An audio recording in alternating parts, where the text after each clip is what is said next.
The shofar has sounded. Last week we celebrated Rosh Hashanah and reveled in the calls, Tekiyah, Shavarim, Teruah.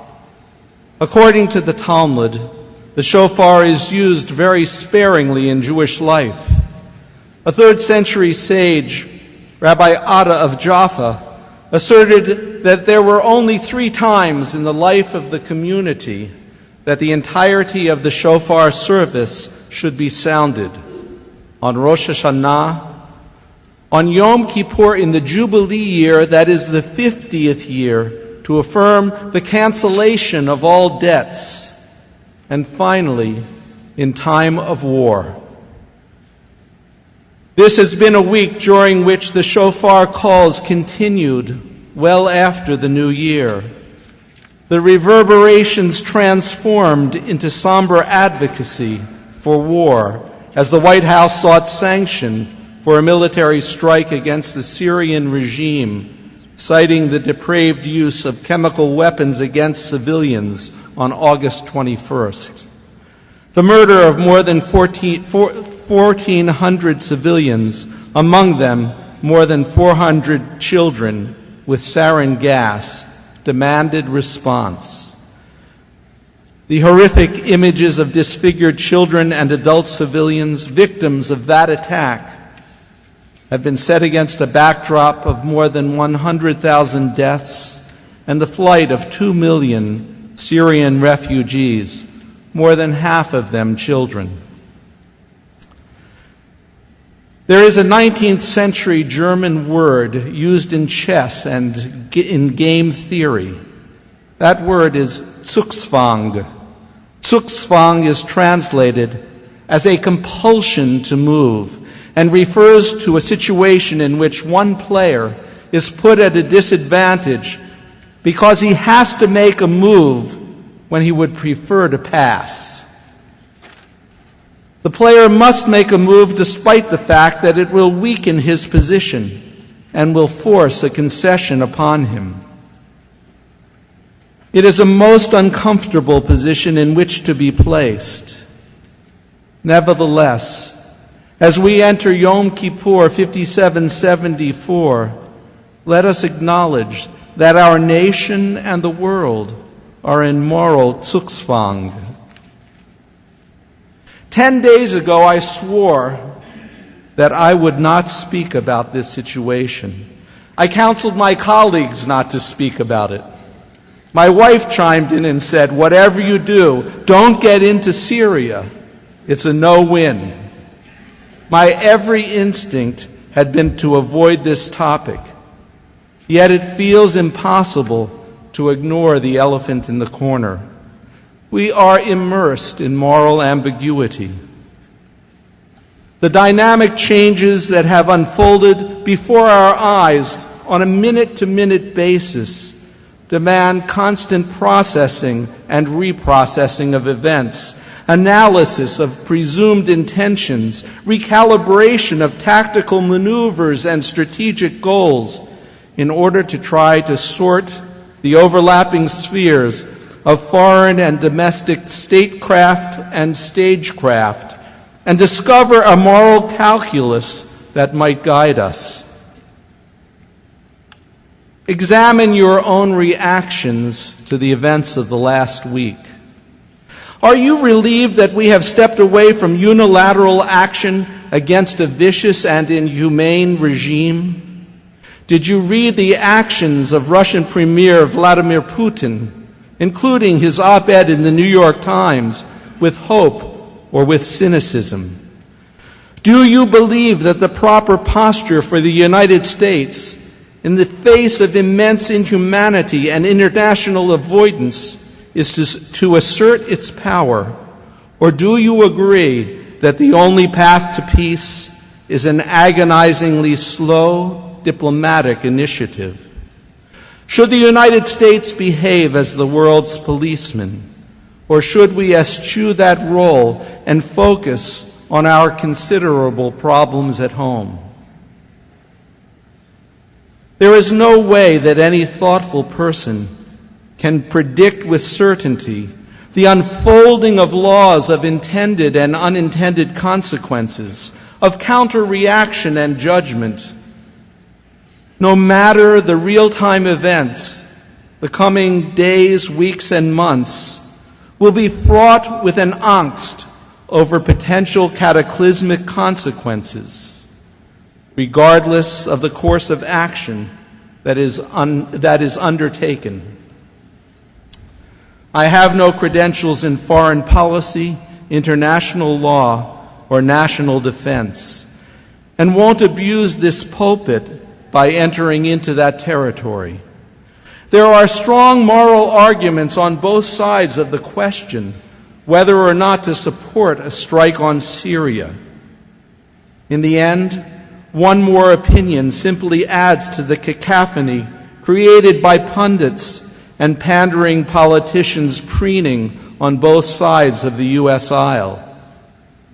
I would, however, explore with you the insight that Jewish tradition offers on the morality of war, and then suggest a spiritual strategy consistent with our tradition and with the best of American values. Jewish tradition from Talmudic times forward reflects upon different categories of war. The great medieval philosopher Moses Maimonides codified these categories in his Mishnah Torah in a section entitled Hilchot Melachim Umilchemotehem, the laws of kings and their wars. Maimonides distinguishes two types of war. The first is called Milchemet Mitzvah, an obligatory war. And the second is identified as Milchemet Harshut, a discretionary war. Put into a modern context, an obligatory or commanded war is a defensive war waged against an enemy that has attacked or is preparing to attack and thereby threatens the peace and sovereignty of the nation. The king does not require approval from a legislative or judicial body in order to initiate such a war. The response, even if it is preemptive, is justified by the imminent danger and the obligation for self-defense. By extension, an overt threat against a nation with whom we are formally allied may also be seen as sufficient cause to justify entry into an obligatory war.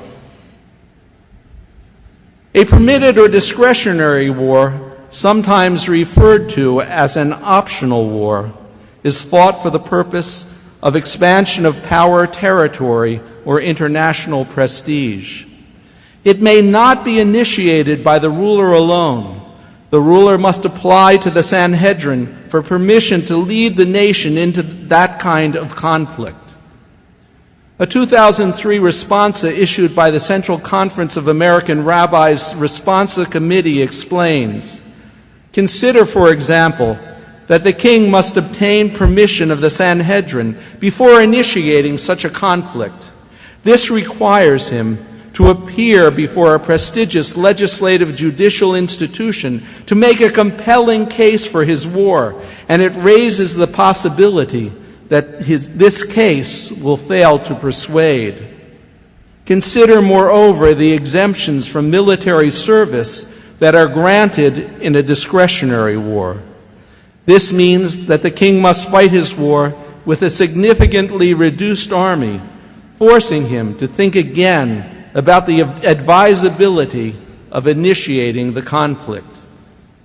These regulations, which make it less likely that the king will engage in war unless it is absolutely necessary to do so, act as a significant brake upon his militaristic impulses. In this way, Jewish law begins to mitigate the acceptability of discretionary war. In addition, with the loss of national sovereignty and exile, the rabbis established peace as an ultimate value, the very pinnacle of their moral taxonomy. The Midrash records a stirring litany that indicates the strength of the rabbinic commitment to peace. Great is peace, for every conceivable blessing is contained therein. Great is peace, for every other ethical mitzvah is conditional. If you see, if you encounter, if you happen to discover, that is, if the occasion for the mitzvah should arise, then you must do it. But if it does not arise, you need not do it. In relation to peace, however, it is written, seek peace and pursue it. Seek peace in your own place and pursue it to another place as well. Great is peace, for even in a time of war, one must begin with an offer of peace. Shalom is one of the names by which the rabbis called God. But they go even further and assert that Shalom is the name of the Messiah and the name of Israel as well. In other words, peace is not only coextensive with the divine, it is a condition of redemption and salvation, and consequently at the very epicenter of Israel's mission in the world. The 15th century Spanish rabbi Isaac Arama asserted that peace could not be achieved without addressing the reform of the social order. He wrote, "If the social order and law are corrupt, rancor and deception will necessarily follow. Such strife inevitably spreads to become major wars that destroy civilization." He interprets the biblical injunction to seek peace and pursue it in this way. One must not say it is sufficient to attempt to arbitrate between the antagonists and to reconcile them if they should happen to come before me. This is true even more in the case of wars between peoples and governments, for the greater they are, the greater the misdeeds and suffering. Even if one determines to resolve a conflict by war, he is first obligated to seek peace and pursue it. Set against the preponderant weight of Jewish thought supporting the ideal of peace is this Talmudic dictum.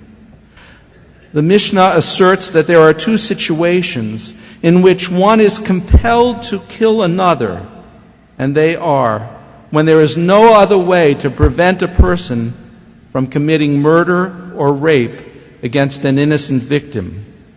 The Talmud asks, how do we justify the decision to kill the would-be perpetrator?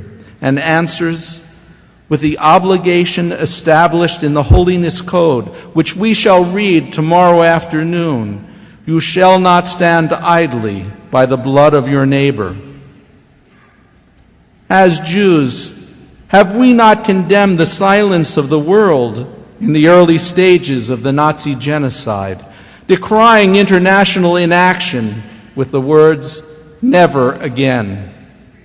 How do we reconcile the tension between these two moral values? Is this not the dilemma by which we are now confronted? There is no easy solution, no easy resolution. If you feel the tension between these two demands, you may in this moment discover a greater sympathy for the vacillation by our president. In a search for guidance, permit me to conclude with the words of two giants of 20th century thought, two Martins, the Reverend Martin Luther King Jr. and the philosopher-theologian Martin Buber, and encourage you to choose between them.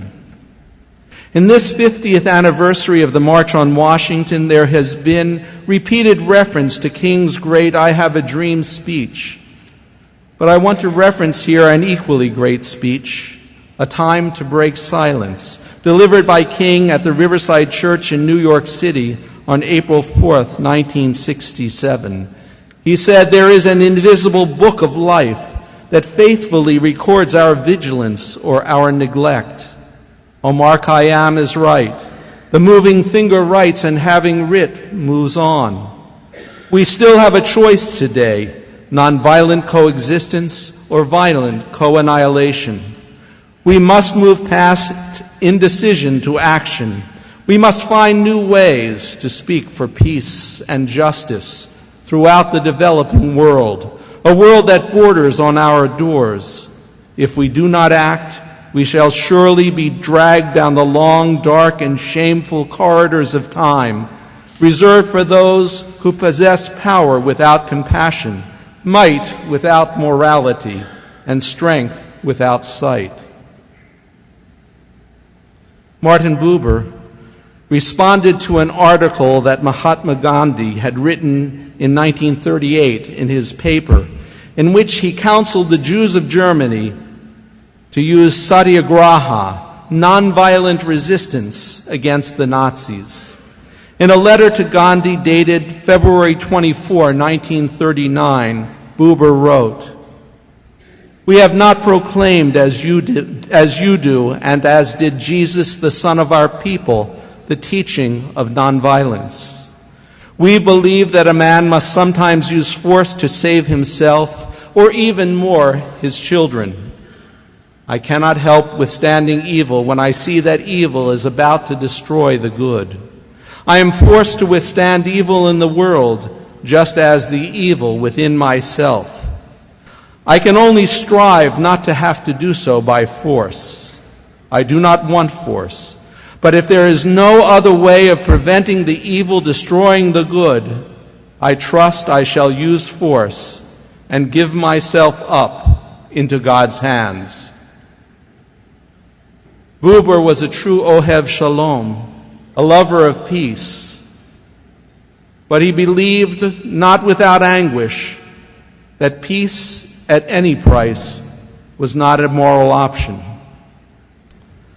Which of these models is the right course to choose?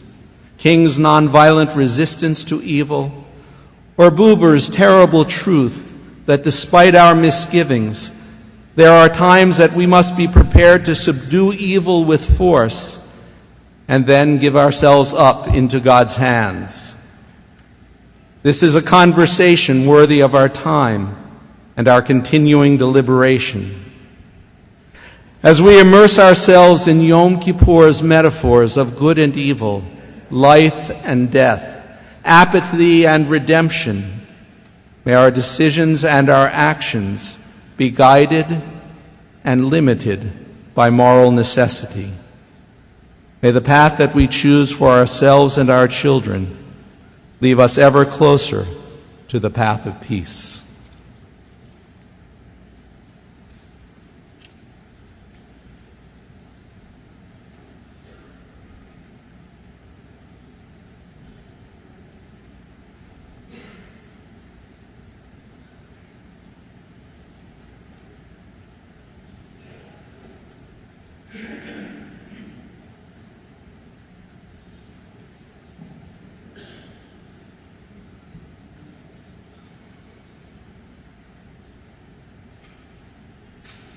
The brokenness of our world reminds us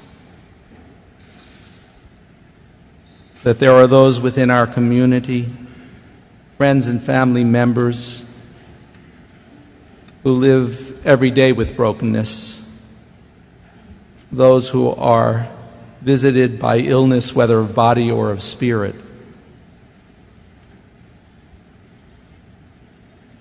In a search for wholeness, in a search for well-being, we turn our thoughts to them and invite you to bring forward the names of friends and family members who are ill during this eve of Yom Kippur, so we might then turn to the Misha Berach, selection number 33 in transliteration, and pray for their healing. Please